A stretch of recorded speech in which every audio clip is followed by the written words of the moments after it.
Welcome to Reframe the Future, the fourth episode in our series where we've had the privilege of speaking to some of the biggest change makers in healthcare about the issues that are shaping the future of healthcare.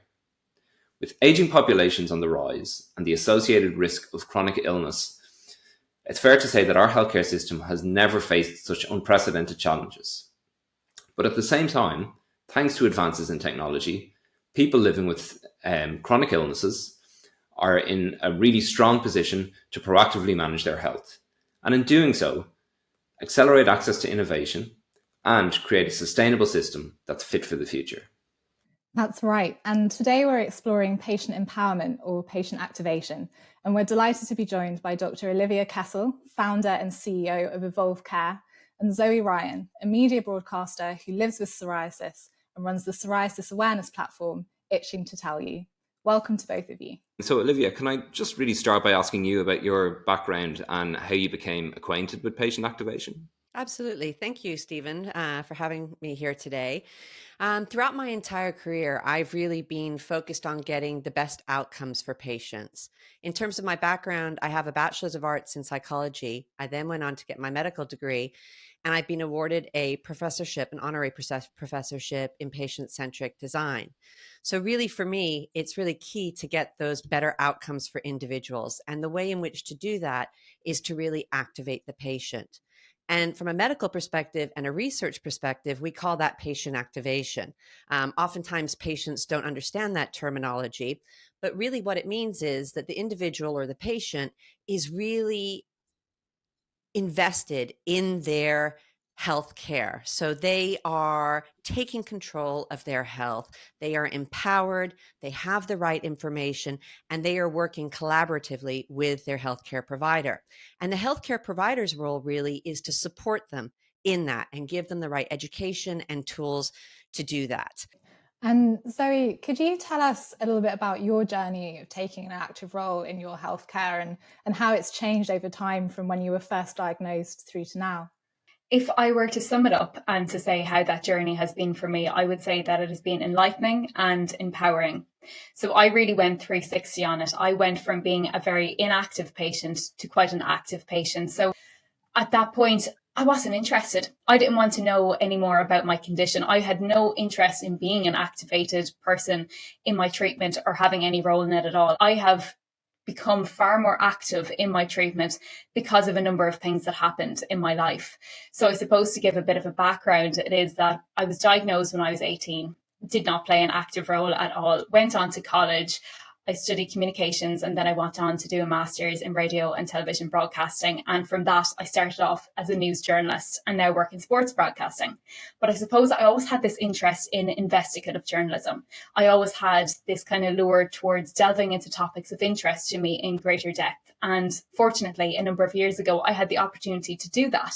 And I created a documentary on psoriasis, a topic that was of great interest to me. And it was from that point in my life, that was the changing point for me. That's when I started becoming more active in my healthcare. And when I became a more activated patient was from doing that documentary series, where I got the chance to speak to practitioners from different schools of thought, both medical and alternative routes, as well as speaking to other patients who were living with the condition. I was able to land on a treatment regime that was more effective for me, and as a result, live a better life with psoriasis, as well as understanding it more. I was finally able to accept it. And as I said, I found a treatment path that was more effective. So ultimately was able to live a happier life with it. So that's how I went from being a very unactivated patient to getting this very active role. I suppose now I'm trying to encourage other people to do that through the work that I do today with my advocacy and my awareness platform. What does it mean to you? Do you think there's, among patient communities, for example, the term patient activation has any positive or negative connotations maybe? For me, patient activation is exactly what Olivia said there. It's allowing the patient to take back control over their healthcare, for them to be the ones steering it and for them to take back the reins. And I feel like something that's very common amongst patients is you feel nervous. You don't want to be in those situations. You know, you go in, your mind goes blank. You just want to get out of there. So you don't have your questions prepared. And even if you do, your mind goes blank and just forget about them. So you go in there, you want to get out as soon as possible. If you're not happy with the treatment that you are receiving and you're not happy with your treatment regime, it's up to you to ask for a change to happen there. As Olivia said earlier, it shouldn't be this one-way flow of communication, which I think it always traditionally has been between a doctor and a patient, that a patient goes in, tells the doctor what the problem is, doctor diagnoses it and tells them the treatment path, and that's it. It's all accepted very quickly and we move on. Whereas I think it has to become more collaborative, that the patient goes in, says what's been happening, doctor gives them their options, and together they have this discussion of going, okay, well, which treatment regime or path seems most appropriate based on a lot of factors, like maybe even down to lifestyle. You know, Zoe, I also think that, and I totally applaud you and wish that every patient, you know, was like you, but I also think there's an onus on the clinician as well to enable those conversations and to facilitate that collaboration, because we have been trained not to, you know, to be a deer in headlights, you know, and even when I go to a doctor, as a doctor, I become that deer in headlights. It's so interesting. And like you talk about issues in society, one of the kind of major and growing ones is around health inequalities. So it'd be really interesting, Olivia, to hear from you about, I guess, when it comes to health inequalities, what sort of a role that patient activation can play in helping to tackle and reduce that, and associated to that, how we can manage health literacy as part of that conversation. Absolutely. And, you know, health inequalities is a major issue in modern society. You know, it includes race, gender, ethnicity, among, you know, many. And I think the COVID crisis kind of showed us where these health inequalities lie. But I think actually part of that solution lies in activation, because if you have activated patients, regardless of health inequalities, you then have a shift from a reactive healthcare system to a proactive healthcare system. But it's really important that how you activate those patients takes into account those health inequalities and those health literacy issues that you mentioned. Because if I have a research paper, which I might read and find incredibly helpful, and Zoe probably, if I gave it to her, could read it on psoriasis and find it incredibly helpful, someone who maybe can't read, that is not helpful at all. So you need to find the right support and tools to empower and give that information to individuals in a way in which they can absorb it and they can understand it. So whether that's through video, whether it's through talking to other patients, there's lots of different ways to divulge information, and there's lots of different ways that people take on information. And then it's really important that you can link up those services. So with social care, with healthcare, and make sure that those systems are integrated, because they feed off of each other and they affect each other. And that will help decrease the health inequalities. And then creating an environment where you have virtual care.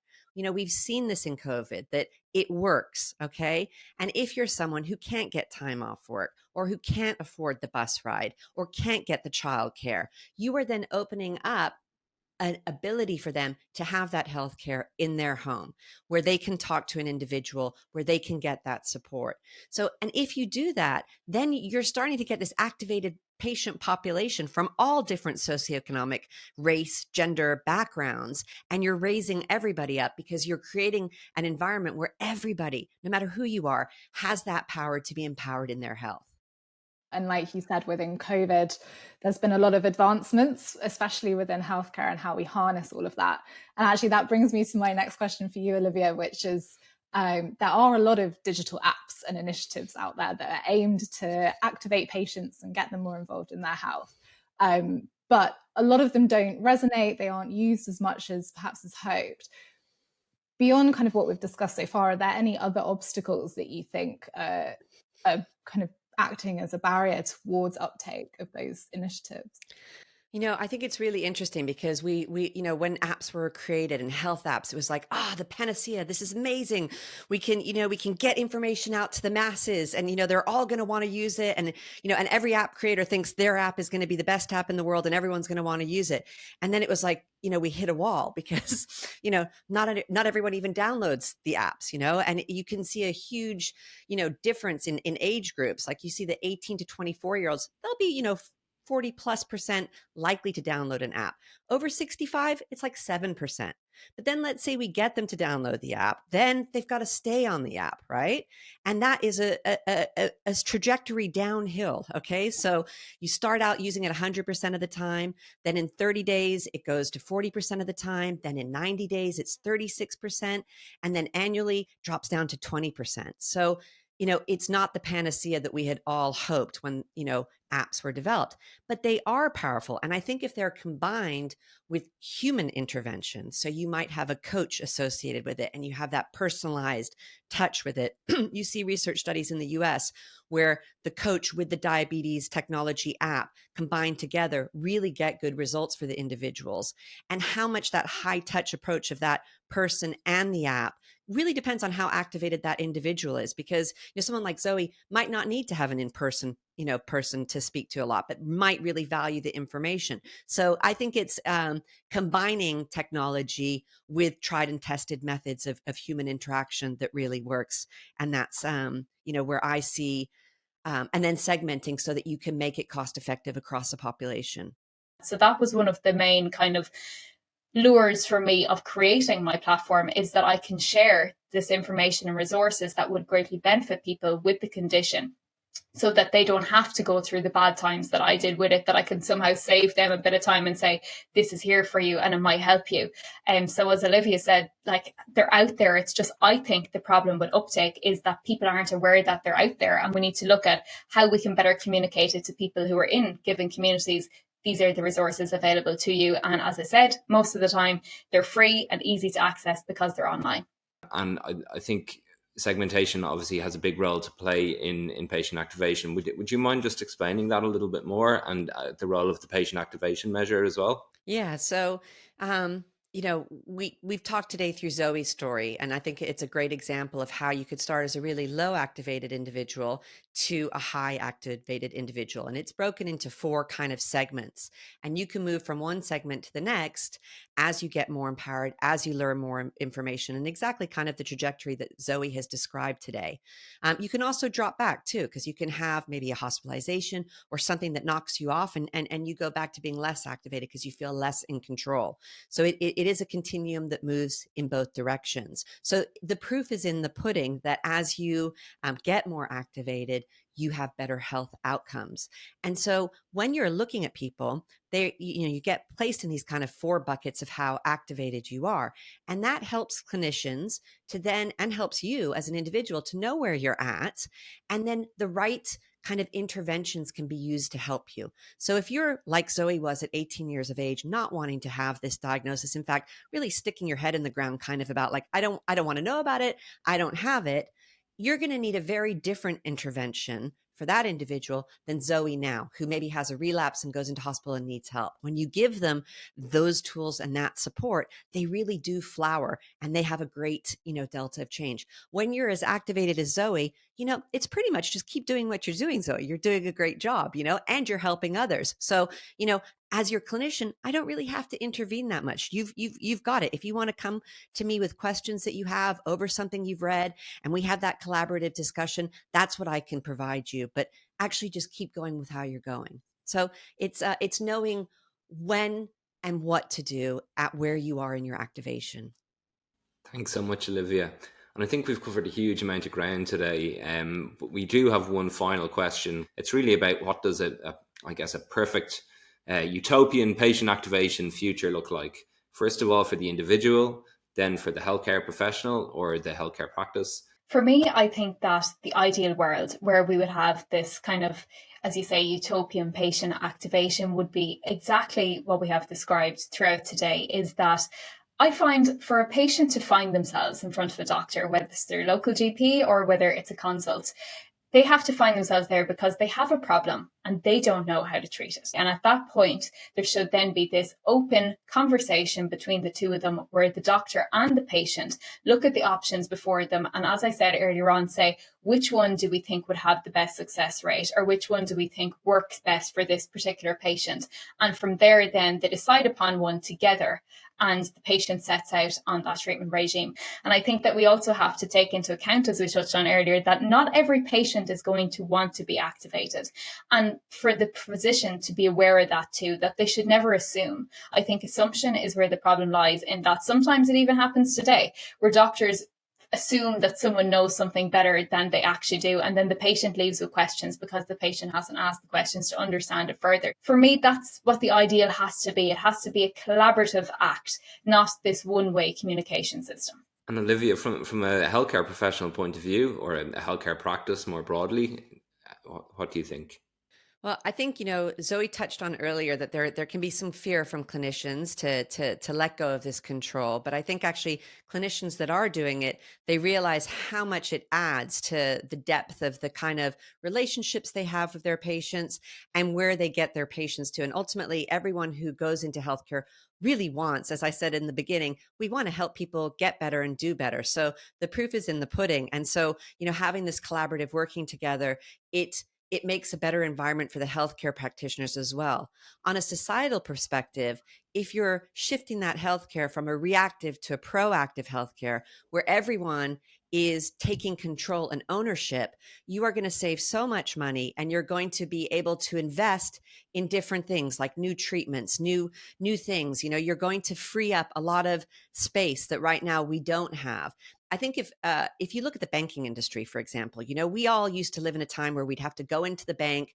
We had no control. Everything had to be done. It's now all online. Everyone does it, from your, older generation to younger generation. We've totally shifted that model. And that's happened in other markets too, like real estate, stock markets. And I think in healthcare, that's the shift that we're in the progress of it happening, is that we as people can take control and ownership of this with the support of the healthcare practitioner. And then it actually frees both of us up to have more interesting, more enlightening discussions and to get better outcomes, which is really why we're in it, both of us in healthcare. So I think there is so many positives, and, it's exciting to see in my lifetime how much it's changed. And I imagine it's going to change much more in what I have left of my lifetime. We've had such fantastic insights today from both the clinical and the patient perspective, and understood a little bit more about the role that each of us can play in managing our own health, and hopefully the benefits that brings to create a sustainable system that's fit for the future. Thank you to both Zoe and Olivia for sharing your expertise and thoughts with us today. We're really grateful to have spoken to you. And to everyone else, let's keep spreading the word about how patient activation can really change the future of healthcare.